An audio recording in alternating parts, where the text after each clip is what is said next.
Welcome to our gardens here in Kariuki, to my Sakura Garden, which is a Japanese Zen garden, or to my wife's old English / Italian garden.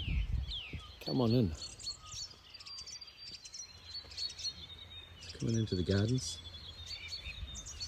on the left.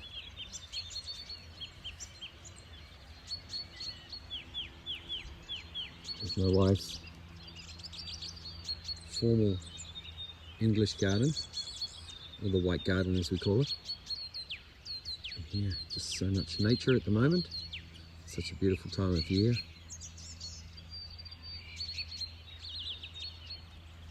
Just panning around. Up there we see a cherry blossom as well. And looking back to the Tory Gate.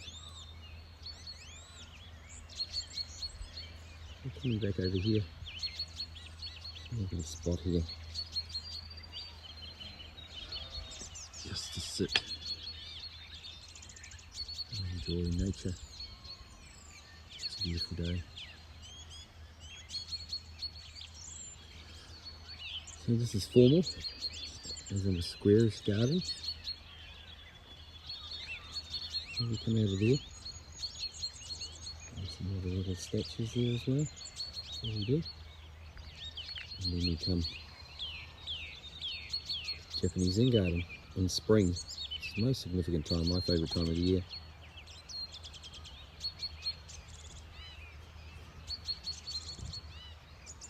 And there we see, you can see there, Sakura, which of course means cherry blossom.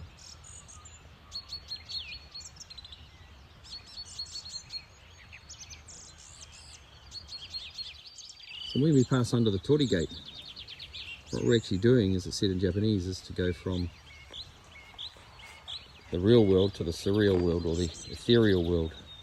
So it's not only a place of contemplation, but it's also a place of mindfulness, peacefulness. So as you come in,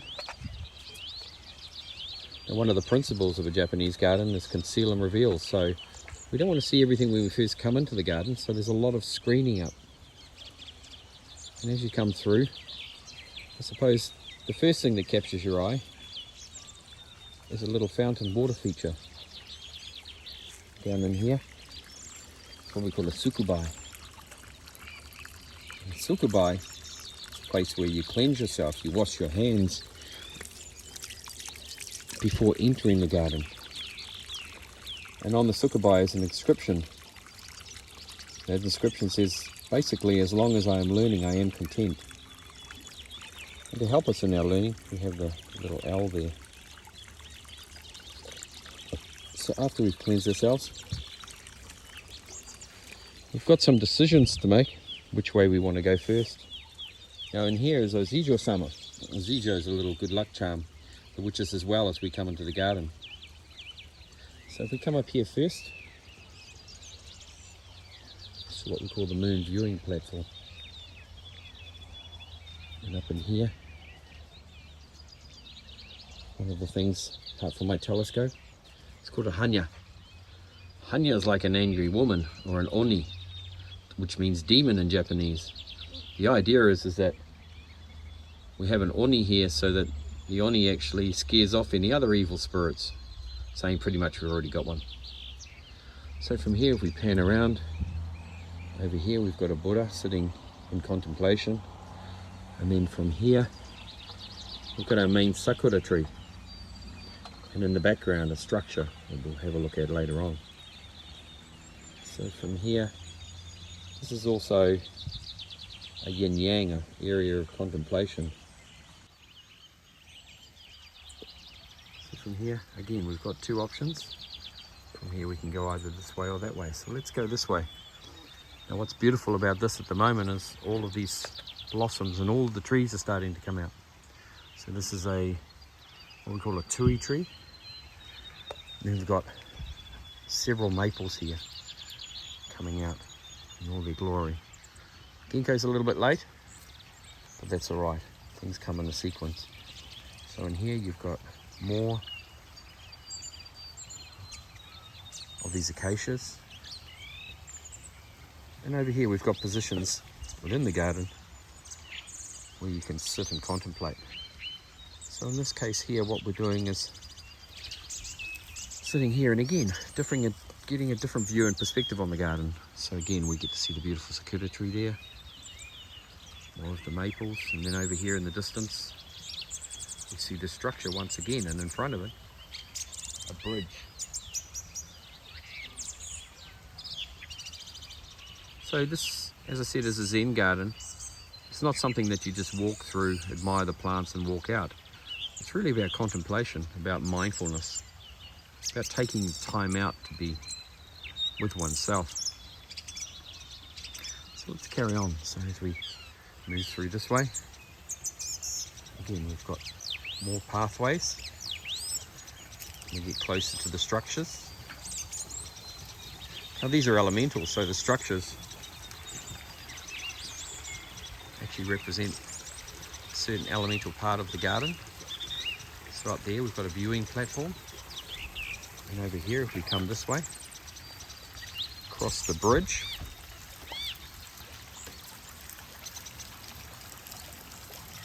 here we see a pond, beautiful lilies in it, should come out to blossom soon. And then there is our fish pond. Maybe we get a good view of everything. Another sakura over there. And some of the sculptures in the garden as well. So in here, if we come back this way, wisteria's just coming out. And here, we have what's called a golden tor. So this is a representation of the 5 elements. And it's sitting on top of Tai Chi, or a yin yang. Or Tai Chi symbol, which is I Ching, representing the different aspects of the I Ching. So you've got the earth, the water, the fire, and the air. And over here, we have another beautiful sculpture. This is your spirals. Nature is all about spirals. And this actually sits in the middle of this structure that we can't quite see from this perspective. But as we move out, we'll get a better view of it. And again, we're looking at the chashitsu, the tea house. So moving over this way. Let's make our way around the edge of the pond. Now, and some of this is raked, as in Zen, and the raking actually follows the lines of energy, if you like. And in here we've got 2 structures, which are the 3 mountains in our area. So we have Uapehu, Tongariro, and Narahoe, representative of that, and they're sitting in the mist of the garden. Coming back this way. So we carry on. Another position here of viewing. So as we look out, again, sitting in the shade and just admiring the view. Now we see the water aspects obviously represent the water element and flow and cycles. And again, sitting and contemplating. So we continue our little journey up onto the deck of the chashitsu, the tea house. We get a good view again of the garden from the deck. And if we have a look in here, look at our traditional tea house. In the middle there is what's called the rodan. Rodan is where we heat the water for the tea. Over here is the tokonoma. The tokonoma normally has quite simple things in it. So it might have some ikebana. In this case here, it's got a scroll, and that scroll was written by my martial arts teacher, Hatsumi Sensei. And basically what that is saying is Yamabiko. So it's an echo of the mountains. Yama meaning mountains, and Biko meaning echo. And then Koku, so empty space down there is another kanji, calligraphy. And so yes, this is where we do our meditation. If we come around here, it's a mountain stream. And then up here, Have another Sakura that's finished its blossoming. And then down here we have what's called a Shishiyodoshi.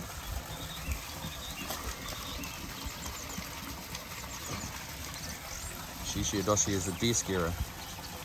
So the idea is that the knocking of the timber scares deer away. It works quite well. Haven't seen any deer in the area. If we come around to here, we've got what's called a borrow view. So in Japanese gardens, this is quite common to overlook something further in the distance. So in this case here, overlooking our stream and our waterfall, and our property out this way. And again, this is the back of the tea house.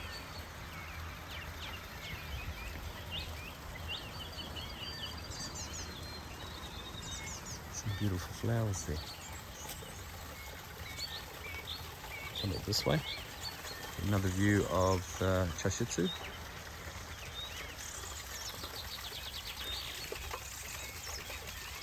And then from here, come up to the waterfall.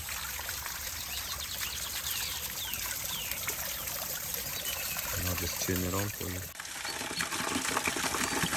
So this is the waterfall. This is for you to make connection with the water element. Dip your feet in the water and enjoy the sound of the flowing water.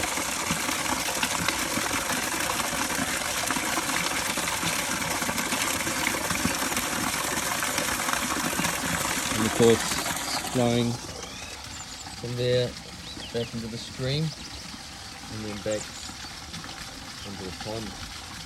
So that idea of cyclic nature of things. Over here, if we come out, we've got another viewing area here, which has the fire pit and the viewing platform up the top. So again, another viewing aspect to the garden.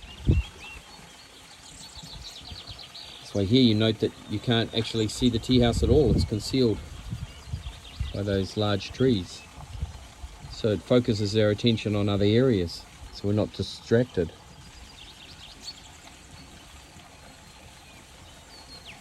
So then if we move out of there and we come up to this part of the garden here, which is the work in progress.